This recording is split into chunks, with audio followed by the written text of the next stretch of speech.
What up, what up? Say Stoke G, back with another topic, back with another video. So the title of this video is gonna be, improve your credit or stay broke.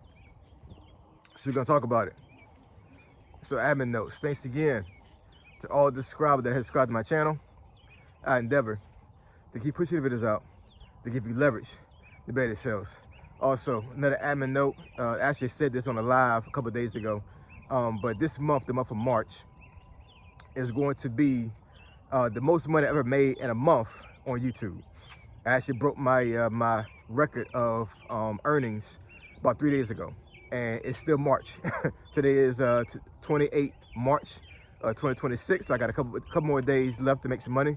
But yeah, about 4 days ago, I broke my record as far as like how much money that I'm going to make in 1 month on YouTube. So it's all because of this, you guys, the subscribers, and even the new folks that actually have watched my videos. So I appreciate all you guys.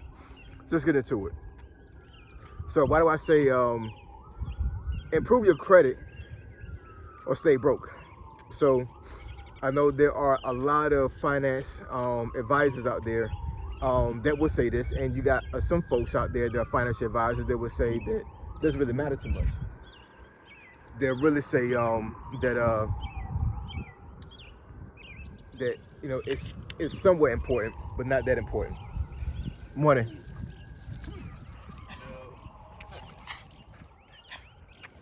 Come on, Diva. Yeah, they'll say somewhat important, but it's not that important. But I'm telling you, man, when it comes to your credit, man, it is extremely important. Extremely important. And here's a couple of reasons why I say that. So the reason why I say your credit score is important is because America as a whole runs off of credit. You know, there's so much wealth you can access. Well, I wouldn't say wealth, I would say money. You know what I'm saying? Money and opportunities you can access by having good credit. When you have bad credit, you really can't do anything. You know what I'm saying? Because your average person is not born in wealth. Your average person doesn't have like 100,000 in the bank, or they have relatives or something like that where they can borrow thousands of dollars to start businesses, or to buy a car straight up, or to put down on a house, things of that nature, right? So in order to get assets to a certain degree, because a lot of folks don't make a lot of money when it comes to their 9-to-5 job, you have to have good credit. Because what it's basically saying is, well, you're telling the banks and these other financial institutions that you are trustworthy, right? They can trust you with their money, because for the most part, once you actually access credit and you get a line of credit and you use it, then you have to pay some interest. That's where the trust comes in, right? I'm gonna give you this money. I'm gonna give you access to this, this currency or whatever, but I trust that you're gonna pay me back and you're going to compensate me for giving you this money, giving you this access. So that's where the interest comes in, right? And depending on your credit, and I know a lot of folks that are my age and older understands this, but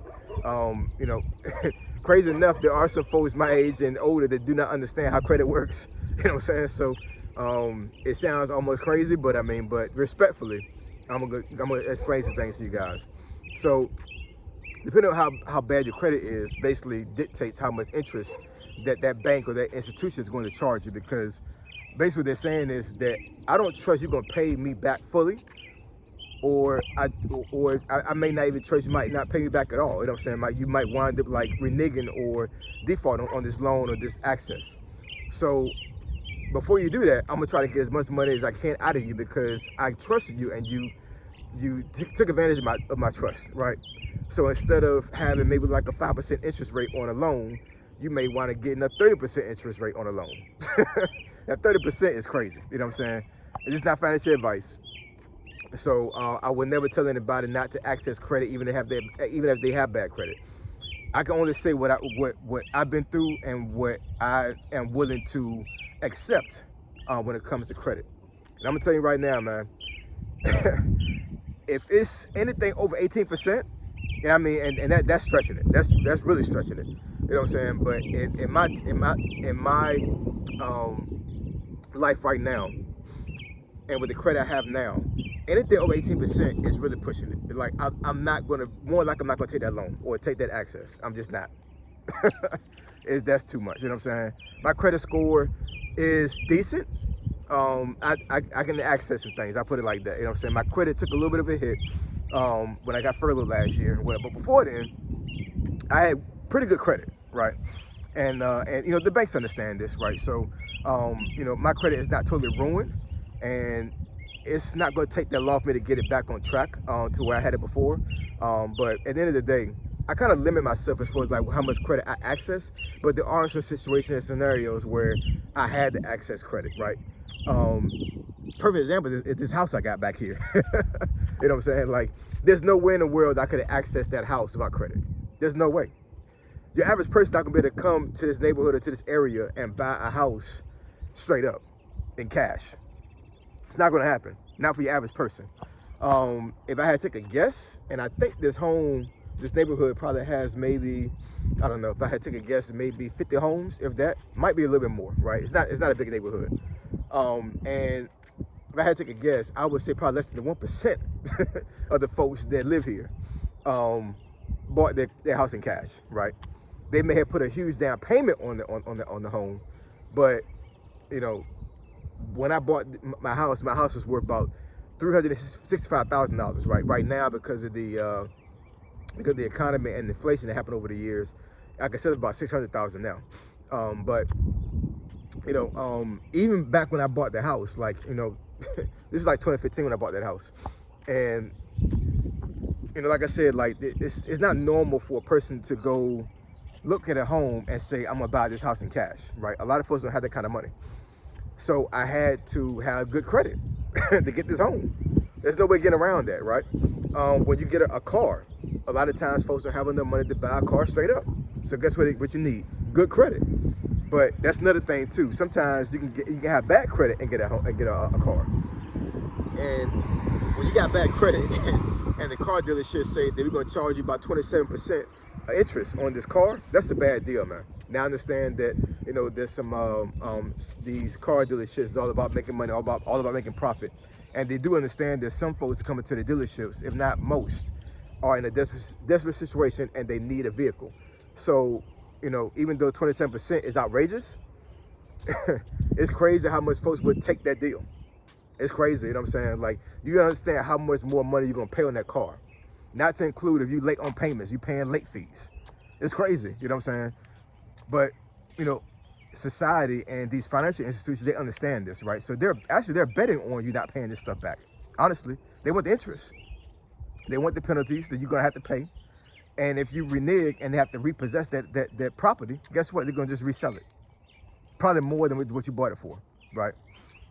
So, you know, it comes down to almost like predatory lending to a certain degree. I'm not saying every institution does this.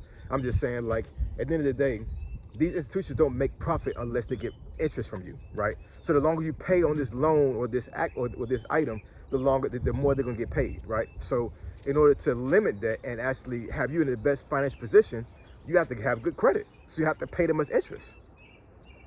But, you know, a lot of folks don't understand credit. A lot of folks don't respect credit. And when it comes down for you to be an adult and be able to have access to certain things, these folks don't know what to do because they don't have good credit. Credit, man, I'm telling you. Like I said before, there's gonna be a lot of financial advisors that are gonna tell you that credit is not that big of a deal. You should pay everything in cash. You shouldn't have anything that can give you debt. I understand that, but your average person needs to have good credit. You have to. You need good credit, man. Your average person's not gonna be around here and be able to buy stuff straight up. It's just not gonna happen. It's not gonna happen, man. You know what I'm saying? That's just a fact. A lot of folks not born in wealth. A lot of folks are not, you know, in a position to where they have like a job that's paying them $200,000. They're able to save up money and you know, invest money and build you know, portfolios and stuff like that. Like, your average person's not doing that. So your average person that's able to actually access basic stuff that, you know, that they need credit. They need good credit. So, you know, for myself, man, like, I had bad credit for a long time. I ain't gonna lie about that. I had bad credit for a long time. I would say probably within the last decade, I was able to increase my credit immensely, right? But that's when the only reason why I was able to do that is because I learned how money works, and I started respecting money a lot more, right? Once again, I said it before, I said it already in this video. A lot of folks don't respect credit. If you don't respect credit, you don't respect money. That's the bottom line. And you gotta look at it like this too. It comes down to a moral thing. Why I say that? If you default on a loan, what you pretty much did was you lied to the bank that you was going to keep your word to pay that loan back to them, right? Regardless of how much the interest was, you basically told them a lie and just said, like, you know what, I promised I was gonna pay this back, but nah, I'm not gonna pay it back. Now, I'm not talking about, scenarios to where, like, you lost your job or you got injured, you know what I'm saying? You can't work anymore, things of that nature, whatever, because a lot of times, if that is the case, whoever lent the money to you, whatever institution that lent the money to you, and you prove that happened, they work with you. Actually, there's some scenarios to where, like, the actual loan will get paid off because you have some type of insurance on that loan.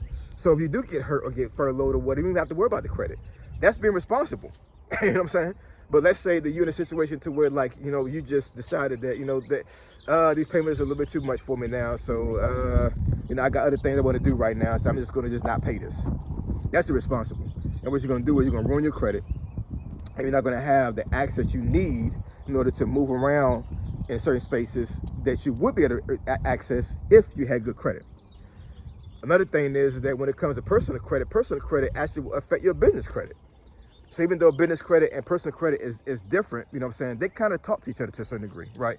So, and I'm not going to get too in depth when it comes to that, but I mean, just suffice it to say that if you have horrible personal credit, and you open a business, good luck with trying to get, enough money to start the business with business credit. Good luck. You know what I'm saying? Because your personal credit is going to have somewhat of an effect on it. It will.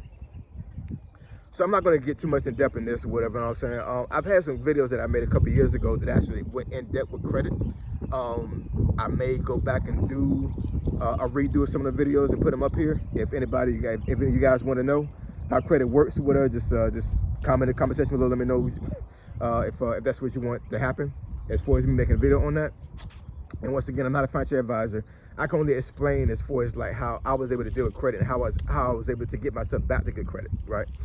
But I'm telling you, man, credit will keep it from being broke. It will. Even though credit will, to a certain degree, put you in somewhat of some debt, but there's a difference between good debt and bad debt. And I know a lot of folks would say that consumer debt is bad debt. I understand that. But the leverage that you have when it comes to your finances increases immensely when you have good credit. You know what I'm saying? And if you know what you're doing, using credit will actually get you out of debt. It will. It will have a reversal effect. I promise you it will. So anyway, I appreciate y'all. I love y'all. I'll catch y'all next video. Say so, G. Signing out. I'm gone.